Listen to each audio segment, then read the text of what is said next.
Hello, my name is Elmo McConnell, the body transformation expert. Today we're going to be talking about how to make an exercise chart for calisthenics. The chart would be a reference in order to show you how to do the exercises properly. Here's how we're going to make it fun and exciting.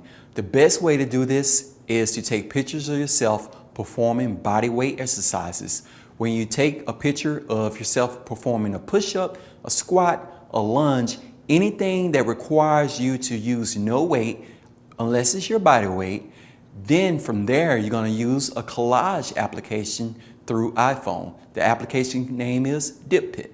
After you get the DipPic app, only thing that you're going to do, you're going to take the pictures from your library and then you're going to begin to plug them in for each collage. Once you have that collage made, you can hang it on your wall whenever you're exercising, pull out a watch, spend 30 seconds on each picture that you're performing exercise. This is going to make this exercise chart more personal to you, and it's going to be fun and more effective.